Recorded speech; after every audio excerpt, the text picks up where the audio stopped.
Welcome back, everypony. I hope you had a nice intermission, and it seems we have some new faces in the audience. I'm so glad. Well, it is time to begin again. The orchestra is ready. The mood is set. The lights will go down soon. Everyone, please enjoy Chapter 2. Inverno in F minor. Written by Cracked Inkwell. Chapter 2. Found and Lost in F minor. Shining stuttered at a loss for words. He was shocked to say the least. Even though the colt had a different coat, not to mention his horn wasn't curved, Prince Armor could see the ghost of the dead tyrant in the foal's eyes. Shining turned to his wife, but beyond her wide-eyed expression of surprise, he couldn't read her face to see what she was thinking. "Pardon me, your highnesses?" The couple turned to the nurse. "I think him saying that is in part of the hypothermia. At this stage, one of the symptoms that he's showing is confusion and memory loss. But don't worry though. Give us a few hours and we'd ought to have his core temperature back." Cadence nodded. "Yes, I suppose we'll come back when he's well." "I'll send a few guards to keep an eye on him," Shining added. After they left the infirmary and Shining had summoned a couple of guards, the pair returned to their royal suite to discuss the mysterious colt. "You gotta admit, whoever he is, he looks really similar," Prince Armor said.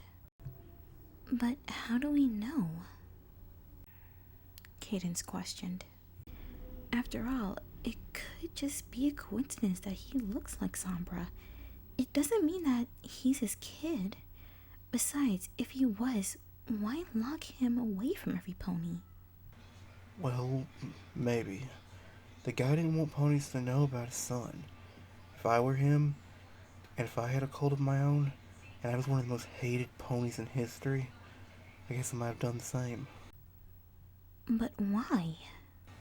Think about it. Wouldn't you have hidden your kid away when you're hated by ponies that want to see you dead? That if you had a child of your very own, wouldn't you want to protect them just in case some pony wanted you overthrown? Cadence went silent for a moment. "But what if you're wrong? I mean, all we've been going off of is his look alone. The colt might be someone else's for all we know. Like I've said, we don't know anything about him.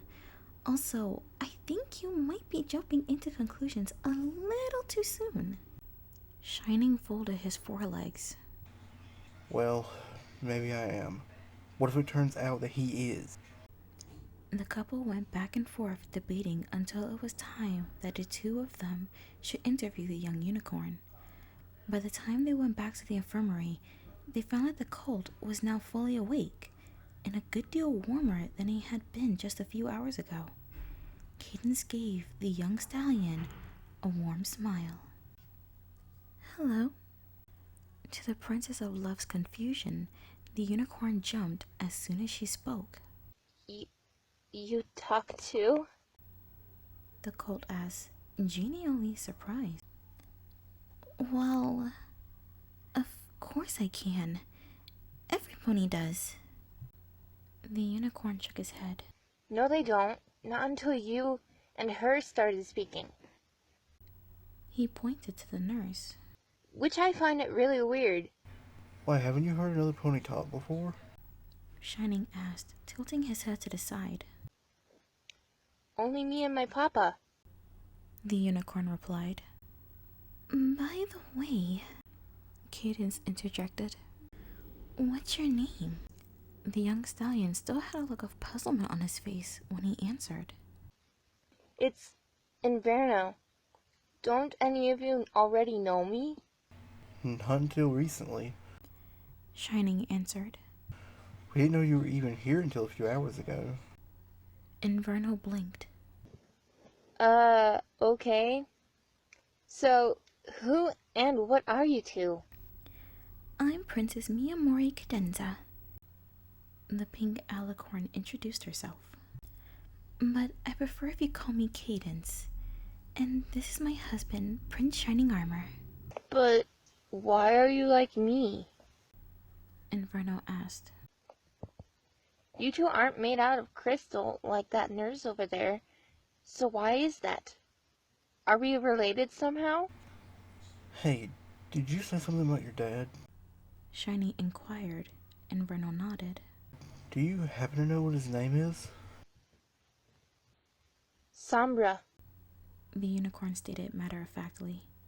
Both Cadence and Shining grew pale. What does he look like?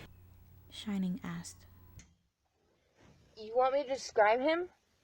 Well, he's tall, dark, and has a mane that's black as ink. His horn is something like mine, only it's curved and red. Oh! And he has the same color of eyes that I have. Speaking of Papa, do you know where he is? When neither the prince nor princess answered his question, Inverno inquired. I mean, he's the king here.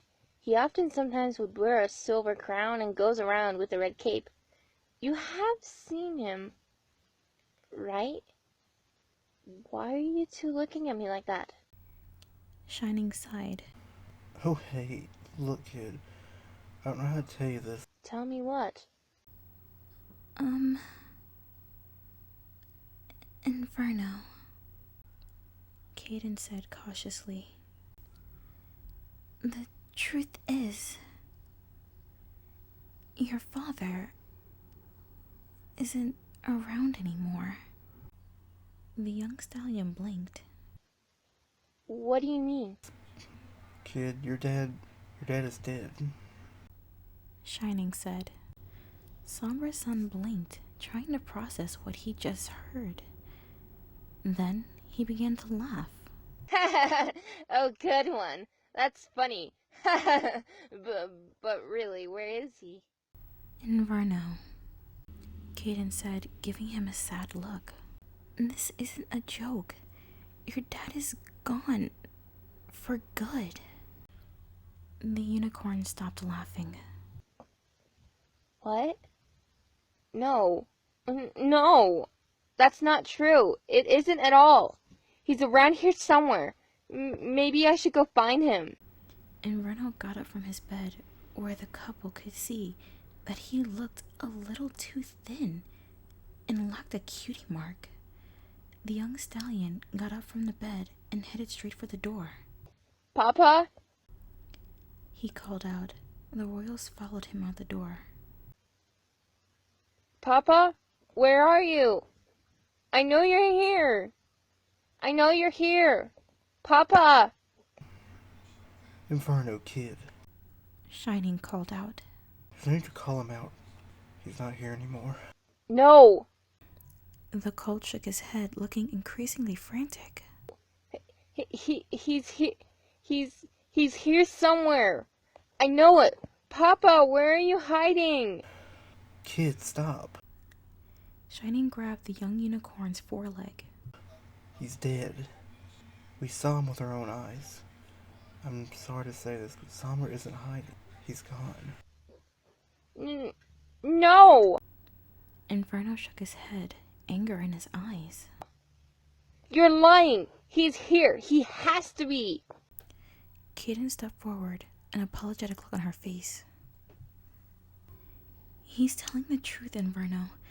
I saw it happen too. I'm sorry to say this, but your father is truly gone forever. He's not coming back. I don't believe you. Inverno shouted, stomping his 4 hooves on the floor. As soon as his hooves touched the crystal, there was a loud crack as the ground beneath the colt fractured. They saw that the unicorn's eyes were glowing. Where's Papa? He demanded. Shining's horn glowed. Kid, you need to calm down. Where is he? Inverno screamed, his eyes glowing like fire, his magic adding a few more cracks to the floor. Suddenly, and unexpectedly for Inverno, he was suddenly lifted off the ground, Looking around, he found himself in a solid bubble. He pounded, he bucked, and he screamed. Let me out! Let me out! Papa! Papa, help! Papa! Papa! Shining struggled to maintain the force field under the colt's intense thrashing. Inverno fought against his cage to exhaustion. Even his cries to his father grew weaker. Papa! Out of breath, he slouched down, his eyes beginning to water. Papa, don't do this to me. Don't leave me alone again. Prince Armor lowered the colt to the ground while his wife approached the young pony. Shining, I think you can let him go now, Cadence said, and her husband dropped the force field around Inverno. The unicorn colt looked up at the princess. He saw that her face held nothing but sympathy. Exhausted and emotionally broken, Inverno stared back at her, tears flowing down his muzzle.